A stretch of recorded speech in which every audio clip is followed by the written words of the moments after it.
Hello, Coach. Get started. First question, Chris Gardner.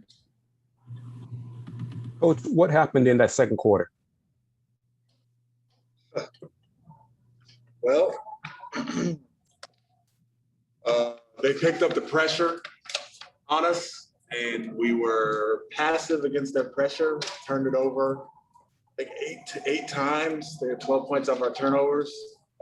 I think the fact that they just like really ratcheted up the pressure, the intensity, we just took a step back and we were almost shell-shocked to the point where we were staying perimeter, we were isolating, looking for threes. We weren't closing out as tightly as possible to them.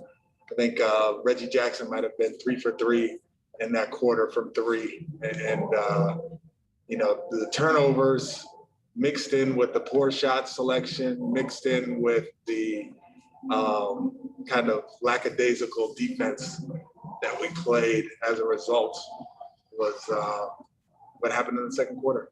But we fought back, and I was proud of the guys for earlier in the season. If we had gotten down like that and had a quarter like that, it would have been, we would not have fought back and gotten back to within, I think we got back within 6.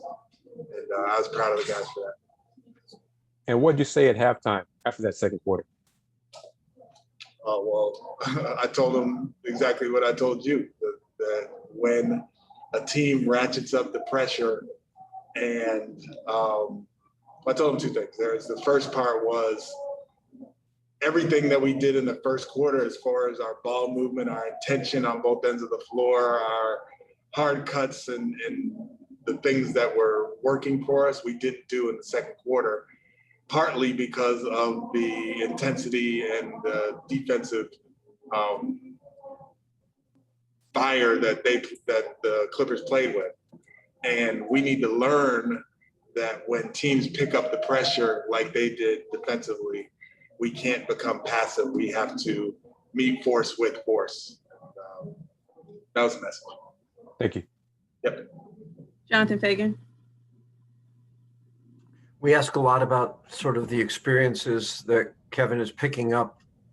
What's the value of a game like this, where he obviously was very successful as a playmaker, but these huge swings for a point guard in particular to have a game, to go experience a game like this? It's huge. It's huge for him.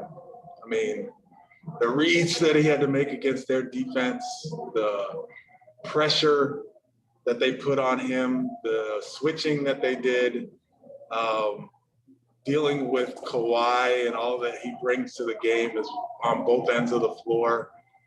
And he, I'm sure he learned a lot, but he was just playing. He just didn't hesitate and went and created for his teammates. And when he had the opportunity to get to the rim, he would get to the rim. He shot a couple catch and shoot threes, which are good for him because as he continues to progress shooting those, teams will start closing out to him more. Now he'll be able to drive the ball into the paint. So every experience is a learning experience, and we're learning about him. He's learning about the game. He's learning about us and our style of play. But to play a quality defensive team like we played tonight, and for him to have the success that he had is something to build on. Thank you. Zach Allen. Hey, Coach, what type of adjustments went on inside the third quarter? And how did you like the 2-man game between Kevin Porter Jr. and, of course, Christian Wood? And how efficient was that 2-man game for you, Coach? I thought it was good. KP, I see he was 4 for 13, but the plays he was making to Christian, they're finding a connection. And as far as adjustments, we were adjusting all game. We were going kind of from switching to blitzing to playing a little bit more standard at times. Kawhi Leonard is a hard person to guard, and you keep giving him the like one-on-one looks. He was hurting us with those.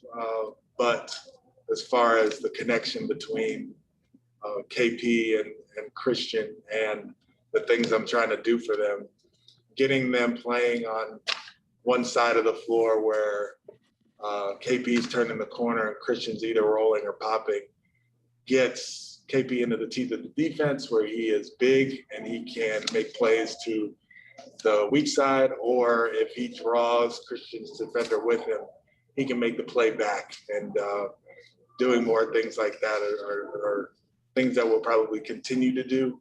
But as many situations that I can get those guys in together, they can learn how to play with each other. They can learn how to play against different defenses, and all of that is good for the progress of our team. Jonathan Fagan.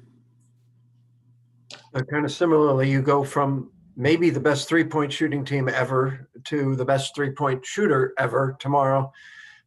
Do you feel like you guys were doing better in that comeback in the second half at running them off the line a little more? And is that something that in those different defenses you described can also be done?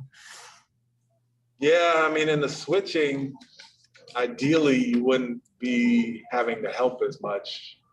If you're staying body on body and you can keep guys in front of you. The problem is at times tonight we were switching, we were opening up, they were allowed to get into the paint, and now you're helping and they're kicking the three-point shooters. The blitzing forces you to rotate and forces you to sprint to your closeouts. And in the third quarter, we did that much better. We sprinted to our closeouts and ran them off the line and ran them into some 2-point shots, which is what we want. We want to force guys off the three-point line and get them in the mid-range too. And yeah, tomorrow night is a different beast because a lot of them are either catch and shoots off screens or pick and rolls for the three. So it's a little bit different than this team because they're such a spot-up three-based team. But the principles are the same as far as getting them off of those threes and getting them inside the three-point arc. Thank you. Thank you, Coach.